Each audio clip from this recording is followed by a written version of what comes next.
Meninas gostam muito de fingir que são princesas e brincam de imaginar como uma alteza é amada e admirada. A boa notícia é que toda menina é uma princesa para Deus, o Rei do Universo. Em Minha Linda Princesinha, devocionais para cada dia do ano, elas aprenderão sobre Deus, o Rei, e desenvolverão um senso de pertencer à família dele. Além de colocar a palavra em prática diariamente, as meninas poderão experimentar em primeira mão como se relacionar com Deus a cada dia. Minha Linda Princesinha, devocionais para cada dia do ano.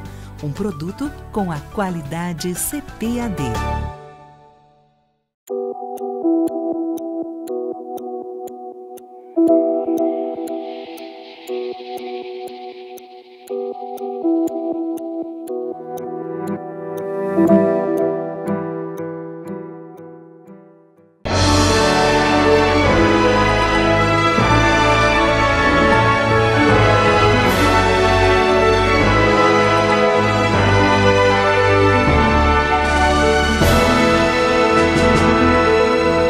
Subsídios. Lições Bíblicas. Jovens. Lição 5. Os primeiros discípulos. A paz do Senhor. Estamos chegando na lição de número 5, quase a metade do trimestre. A lição de hoje vai falar sobre os discípulos, os primeiros discípulos de Jesus. Jesus já nos ensinou que ninguém trabalha sozinho, mesmo ele, o Filho de Deus. Jesus teve a paciência e a coragem de investir em pessoas que, para muitos, eram consideradas pessoas incapazes, sem habilidade ou competência para exercer a missão a qual Jesus estava chamando-os. Mas Jesus, ele investiu, andando, caminhando com os seus discípulos para evangelizar, para que eles pudessem também fazer aquilo que Jesus estava fazendo, não menos nem mais, aquilo que Jesus estava fazendo. E Jesus iniciou o ministério na Galiléia, isso que nós vamos ver nessa lição. Tem uma questão aqui da lição que às vezes as pessoas, se ficarem atentas somente em Mateus, podem se confundir quando Jesus chama de discípulo, dá a impressão que Jesus nem conhecia os seus discípulos. Mas quando nós fazemos uma análise entre os evangelhos, como eu citei na primeira lição, isso é importante, não podemos estudar Mateus isoladamente dos outros evangelhos, principalmente Marcos e Lucas, que são sinóticos. E aqui no caso, João vai ajudar. Então aqui só reportando o que eu falei lá no início, a importância de nós fazermos os links entre os evangélicos. Por isso que o ideal seria se pudesse ler todos os evangelhos, não somente Mateus, como já recomendei em aulas anteriores. Você que é professor, estudioso, se dedique, né? Se dedique e você vai conseguir ter uma maior produção junto dos seus alunos e alunas e verás a diferença.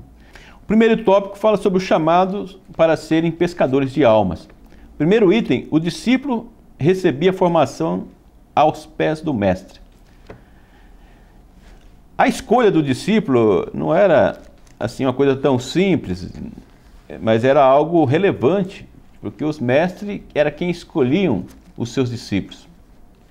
E se olharmos na tradição, o discípulo tinha que ter algumas características prévias, uns conhecimentos prévios, quando era acionado por um mestre para acompanhar junto. E era um trabalho de parceria, de convivência, eles realmente conviviam juntos. Então existe a diferença entre culturas dos povos da época, mas considerando o povo judaico, o rabi, o mestre, o discípulo caminhava junto com o mestre, convivia junto. Para quê? Para aprender, convivendo, fazendo junto. É por isso que até os próprios discípulos de Jesus acabam sendo chamados de cristãos por se parecerem com Cristo, né? Porque eram discípulos do mestre. Então é uma característica importante. Na lição não tem como eu comentar e detalhar sobre essa questão da figura do mestre. Alguns defendem que Jesus, como um filósofo cínico, como um profeta ou como origem da sabedoria, assim por diante, mas no livro você vai poder aprofundar um pouco mais. E falando no livro, você já comprou o livro? Adquiriu o livro? Professor, para você, como eu disse, eu entendo obrigatório você adquirir o livro para acompanhar a lição. Tem outros livros bons de referência, de comentário, mas o livro de apoio tem que estar ao lado da revista e, se possível, você também possuir outros comentários para ajudar na sua preparação de aula. Então tem esse comentário a respeito dos tipos de mestre, quem Jesus muitas vezes é comparado. Mas nós vemos que Jesus foi esse mestre que esteve ao lado dos seus discípulos. Aí vem a escolha dos discípulos. Por isso que eu disse que às vezes parece contraditório. Se o mestre acompanha junto, anda junto, como que Jesus vai chamando ali os discípulos de qualquer modo? Aí em Mateus você pode passar a ter essa impressão. Mas se você for ler em João 1, 35 a 36, né, João 1, 41 a 42, que eu coloco, está aqui na revista também, então você vai fazer uma comparação e verificar que na realidade Jesus teve o primeiro encontro quando ainda estava ali com João Batista, quando João Batista aponta Jesus como aquele cordeiro que veio para tirar o pecado do mundo. Os discípulos ouvem isso, um caminho até Jesus, conversam com Jesus, e alguns estudiosos tratam como dois chamados. O primeiro acontecendo na Judéia, quando estava lá com João Batista, os discípulos de João que o conhecem, e depois da morte de João, na Galileia, né? Esses mesmos discípulos que acabam então até se mudando. Eu coloco isso no livro, detalhando a origem das famílias de alguns discípulos de Jesus, a questão econômica de alguns discípulos de Jesus, pelas características de onde eles moravam, do trabalho deles também, qual era o poder aquisitivo. E aqui trago essa questão da região da Galileia, que no livro também eu trago uma explanação maior sobre essa região, sobre atividades dessa região, Galileia no alta, média e baixa, quais as características comuns, importante você estar verificando isso. Então Jesus, como mestre, ele investe nos discípulos, ele acompanha, ele escolhe, chama para caminhar junto, e vemos que ele não escolhe os rabinos, os mestres de Jerusalém, os principais teólogos da época, mas ele utiliza e chama as pessoas comuns, pessoas que convivem com aquele povo, que conheciam o povo, a cultura daquele povo, para segui-lo e transformá-los em discípulos. O item 3 fala: ser discípulo exige algumas renúncias. Nós vemos que os discípulos aqui acabam mão até de projetos pessoais, profissionais e até familiares. Mas em Mateus 8, 14 a 15, não comprova, tem evidências que eles não abandonaram os familiares por completo.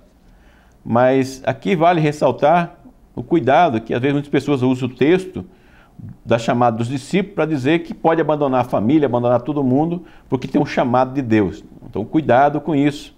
É uma atenção que nós temos que ter e também alertar os ouvintes sobre como que é o chamado de Deus.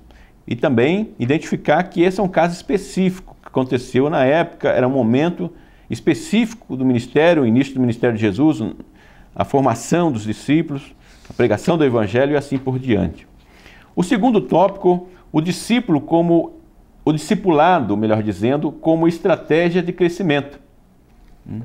Isso aqui me enche os olhos, né? Trabalhei por alguns períodos no campo vizinho aqui, num departamento de discipulado, implementando um departamento no campo de discipulado. Isso é muito importante e é interessante como as pessoas às vezes veem o discipulado como algo novo, uma inovação. Aqui está bem claro que o discipulado começou com Jesus, ele tratando, capacitando, chamando os discípulos, o início do ministério de Jesus e a preparação dos discípulos. Então, quando a pessoa vai exercer uma atividade, é necessário capacitar e treinar as pessoas. E que Jesus, ele foi ensinando os discípulos fazendo. Eles acompanhavam Jesus, depois Jesus acaba comissionando-os, enviando-os para exercer. Mas antes disso, Jesus investe um tempo precioso para ensinar os discípulos e para treiná-los no exercício da missão, na proclamação do Evangelho.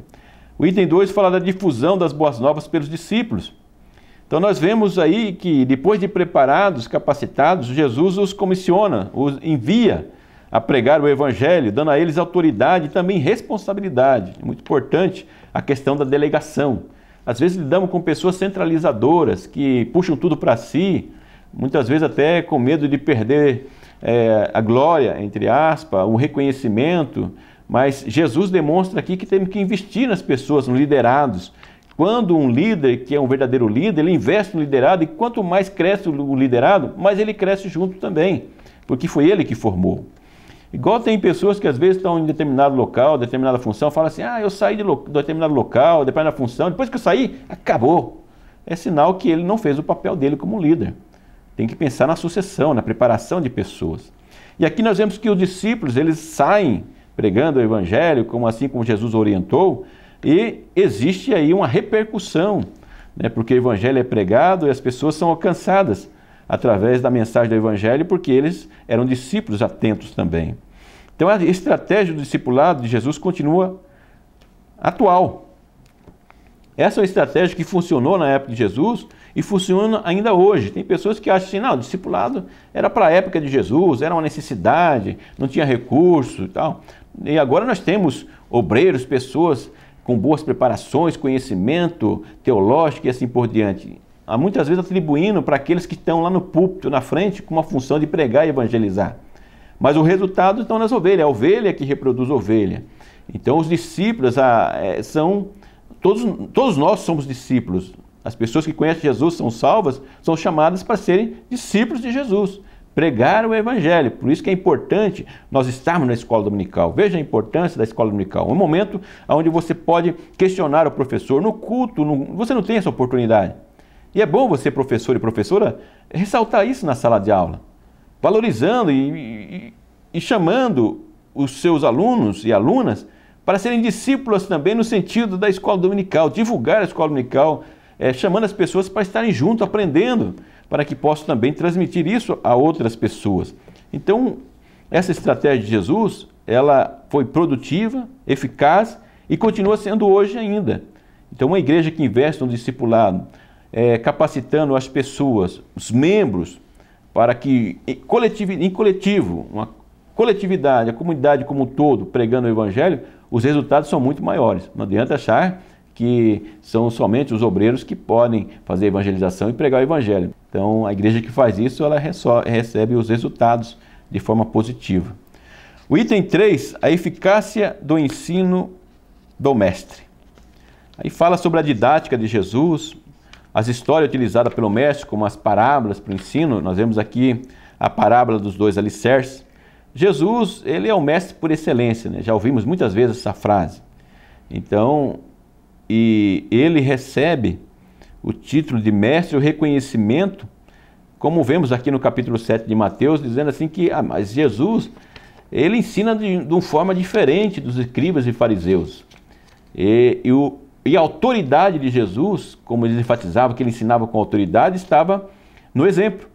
Jesus falava e agia conforme ele falava. E isso dava autoridade na sua palavra e as pessoas queriam ouvi-lo e não se cansavam de ouvir Jesus. E quando ele fala da parábola dos 2 alicerces, né, da construção da casa na areia ou na rocha, falando sobre os fundamentos, que nós temos que ressaltar a importância do ensino bíblico, estamos bem fundamentados para que nós possamos ter uma vida bem qualificada, bem alicerçada em Cristo Jesus, no seu Evangelho, de forma que nós possamos influenciar as pessoas à nossa volta também. E o item 3, o ensino de Jesus era único e causava admiração.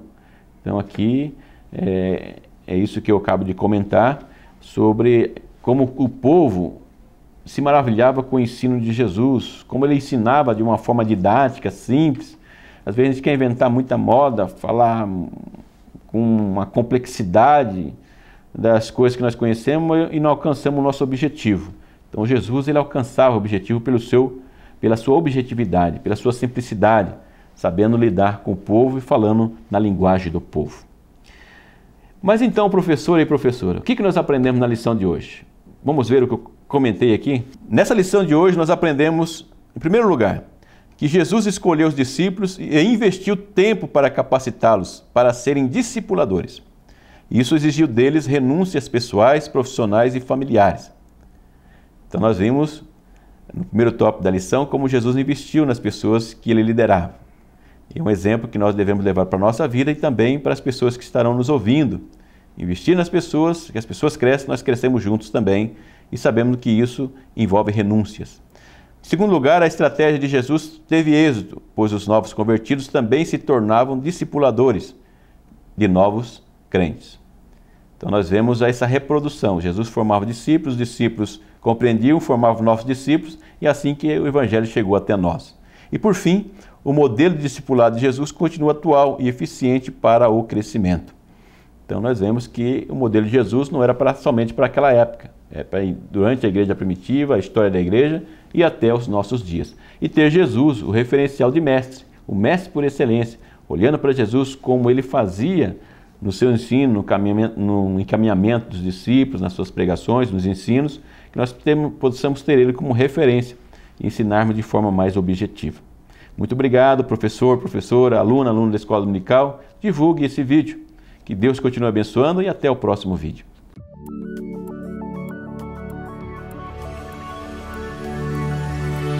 CPAD, a editora da Escola Dominical.